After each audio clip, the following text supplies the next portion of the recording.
ಎಲ್ಲರಿಗೂ ನಮಸ್ಕಾರ. ಇವತ್ತೊಂದು ವಿಷಯದ ಬಗ್ಗೆ ಡಿಸ್ಕಷನ್ ಮಾಡೋಣ.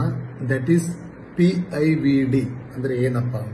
ಪ್ರೊಲ್ಯಾಪ್ಸ್ಡ್ ಇಂಟರ್ವರ್ಟಿಬ್ರಲ್ ಡಿಸ್ಕ್ ಅಂತ ಹೇಳಿದ್ರೆ ಎಷ್ಟೊಂದು ಜನ ನಮಗೆ ಬೆನ್ನಲ್ಲಿ ನೋವು ಬರ್ತಾ ಇದೆ ಸರ್ ಅಂತ ಹೇಳ್ತಾ ಇರ್ತಾರೆ. ಆಯ್ತಾ, ಬೆನ್ನು ನೋವು ಬರುವಾಗ one of the most common ಕಾಸ್ ಅಂತ ಹೇಳಿದ್ರೆ PIVD ಆಗಿರುತ್ತೆ. ಆಯ್ತಾ, ಕ್ರೋನಿಕ್ ಲೋ ಬ್ಯಾಕ್ ಏಕಿಂದ ಬರ್ತಾರೆ. ಆಯ್ತಾ, ಈಗ PIVD ಅಂತ ಬಂದಾಗ ಅದು ಅಕ್ಯೂಟ್ ಆಗ್ಬೋದು ಅಥವಾ ಕ್ರೋನಿಕ್ ಆಗ್ಬೋದು.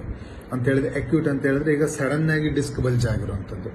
ಕ್ರೋನಿಕ್ ಅಂತ ಹೇಳಿದ್ರೆ ಲಾಂಗ್ ಸ್ಟ್ಯಾಂಡಿಂಗ್, ತುಂಬಾ ದಿನ ಎಲ್ಲ ಅವರು ತುಂಬಾ ಭಾರ ಎತ್ತು ಅಂತ ಕೆಲಸ ಮಾಡಿರ್ಬೋದು, ಅಥವಾ ಜಾಸ್ತಿ ಹೊತ್ತು ನಿಂತು ಕೆಲಸ ಮಾಡುವಂಥದ್ದಾಗಿರ್ಬೋದು, ಇಲ್ಲ ಅವ್ರದ್ದು ಬಾಡಿ ವೆಯ್ಟ್ ಜಾಸ್ತಿ ಆಗಿರ್ಬೋದು, ಮತ್ತೆ ತುಂಬಾ ಬಗ್ಗಿಕೊಂಡೇ ಕೆಲಸ ಮಾಡಿರುವಂಥದ್ದಾಗಿರ್ಬೋದು.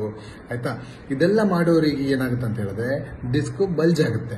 ಡಿಸ್ಕ್ ಬಲ್ಜ್ ಆದಾಗ ಫಸ್ಟ್ ಸಿಂಪ್ಟಮ್ ಅವ್ರಿಗೆ ಏನ್ ಬರುತ್ತೆ ಅಂತ ಹೇಳಿದ್ರೆ ಬೆನ್ನು ನೋವು ಕಾಣಿಸ್ಕೊಳ್ಳುತ್ತೆ. ಆಯ್ತಾ, ಡಿಸ್ಕ್ ಬಲ್ಜ್ ಆದಾಗ ಕೆಲವರಲ್ಲಿ ಏನಾಗುತ್ತೆ ಅಂತ ಹೇಳಿದ್ರೆ ಅದು ಡಿಸ್ಕ್ ಹರ್ನಿಯೇಟ್ ಆಗುತ್ತೆ.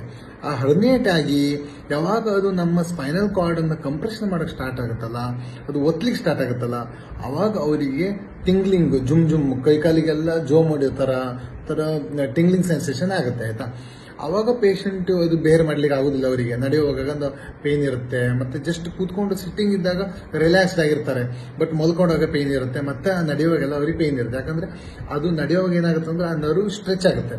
ಸೊ ಅದರಿಂದ ಅವರಿಗೆ ಪೇನ್ ಆಗುತ್ತೆ. ಆಯ್ತಾ, ಅದನ್ನ ನಾವು ಶಿಯಾಟಿಕಾ ಪೇನ್ ಅಂತ ಹೇಳ್ತೀವಿ. ಆಯ್ತಾ, ಈಗ ಆ ತರ ಸಿಂಪ್ಟಮ್ ಎಲ್ಲ ನಿಮಗೆ ಬಂತಂತ ತಿಳ್ಕೊಳ್ಳಿ. ಫಸ್ಟ್ ನಾವು ನಾರ್ಮಲ್ ಬೇಸಿಕ್ ಎಕ್ಸ್ರೇ ಮಾಡಿ ನೋಡ್ತೀವಿ. ಎಕ್ಸ್ರೇಯಲ್ಲಿ ಅಂಥದ್ದೇನು ಚೇಂಜಸ್ ಇರುವುದಿಲ್ಲ. ಬಟ್ ಏನಿರುತ್ತೆ ಅಂತ ಹೇಳಿದ್ರೆ ನಮ್ದು ಲಂಬಾರ್ ಸ್ಪೈನ್ ಇರುತ್ತಲ್ಲ, ಸ್ಪೈನ್ ಸ್ಟ್ರೇಟನಿಂಗ್ ಆಗಿರುತ್ತೆ ಅಷ್ಟೇ. ನಾರ್ಮಲಿ ಅದು ಲಾರ್ಡರ್ಸಿಸ್ ಪೋಸ್ಚರ್ ಇರಬೇಕು, ಅದು ಸ್ವಲ್ಪ ಸ್ಟ್ರೇಟನಿಂಗ್ ಆಗುತ್ತೆ. ಮತ್ತೆ ನಾವು ಏನ್ ಮಾಡ್ಬೇಕಂತ ಹೇಳಿದ್ರೆ MRI ಮಾಡಿಸ್ಬೇಕು. MRI ಮಾಡಿ ನೋಡಿದಾಗ ಅದು ಡಿಸ್ಕ್ ಬಲ್ಜ್ ಆಗಿ ಎಷ್ಟು ಕಂಪ್ರೆಷನ್ ಆಗಿದೆ, ಅದು ಸಪರೇಟ್ ನರ್ವ್ ರೂಟ್ ಕಂಪ್ರೆಷನ್ ಇದೆಯಾ ಅಥವಾ ಸೀದಾ ಸ್ಪೈನಲ್ ಕೆನಾಲ್ ಸ್ಟೆನೋಸಿಸ್ ಮಾಡ್ತಾ ಇದೆಯಾ ಏನಂತ ಹೇಳಿ ನಮಗೆ ಕ್ಲಿಯರ್ ಕಟ್ ಪಿಕ್ಚರ್ ಗೊತ್ತಾಗುತ್ತೆ.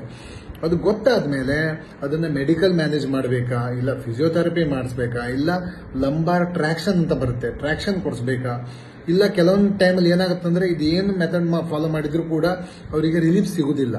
ಆ ಟೈಮಲ್ಲಿ ಲಾಸ್ಟ್ ಅಲ್ಲಿ ಸರ್ಜಿಕಲ್ ಇಂಟರ್ವೆನ್ಷನ್ ಮಾಡಬೇಕಾಗತ್ತೆ. ಏನಂದ್ರೆ ಜಸ್ಟ್ ಸರ್ಜರಿ ಮಾಡಿ ಲಂಬಾರ್ ಡಿಕಂಪ್ರೆಷನ್ ಮಾಡಬೇಕಾಗತ್ತೆ. If it's a stable spine ಅಲ್ಲಿ ಸ್ಟೆಬಿಲಿಟಿ ಇರ್ಲಿಲ್ಲ ಅಂತ ಹೇಳಿದ್ರೆ ಅವಾಗ ಪೆಡಿಕಲ್ ಸ್ಕ್ರೂ ಹಾಕಿ ಫಿಕ್ಸೇಷನ್ ಮಾಡಬೇಕಾಗುತ್ತೆ. ಆಯ್ತಾ, ಸೊ ಇದೆಲ್ಲ ಯಾವುದ್ರ ಬಗ್ಗೆ ಅಂತ ಹೇಳಿದ್ರೆ PIVD ಬಗ್ಗೆ. ಆಯ್ತಾ, ಈ PIVD ಖಾಲಿ ಬಿದ್ರೆ ಎದ್ರೆ ಈ ತರನೇ ಆಗ್ಬೇಕಂತ ಇಲ್ಲ, ವೆಯ್ಟ್ ಎತ್ತಿದ್ರೆ ಆಗ್ಬೇಕಂತ ಇಲ್ಲ.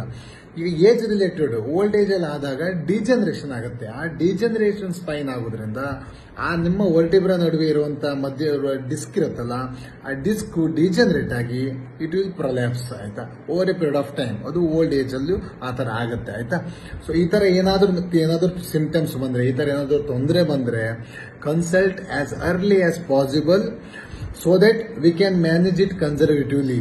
ನೀವು ತುಂಬಾ ಲೇಟ್ ಬಂದ್ರೆ ಅಂತ ಹೇಳಿದ್ರೆ ಅದು ಆಲ್ರೆಡಿ ಡಿಸ್ಕ್ ಬಲ್ಜ್ ಆಗಿ ನರ ಎಲ್ಲ ಕಂಪ್ರೆಸ್ ಆಗಿದೆ ಅಂತ ಹೇಳಿದ್ರೆ ದೆನ್ ಅದಕ್ಕೆ ಸರ್ಜಿಕಲ್ ಆಪ್ಷನ್ ಇರೋದು, ಮತ್ತೆ ಬೇರೆ ಆಪ್ಷನ್ ಇರುವುದಿಲ್ಲ. ಆಯ್ತಾ, ಥ್ಯಾಂಕ್ ಯು ಸೋ ಮಚ್.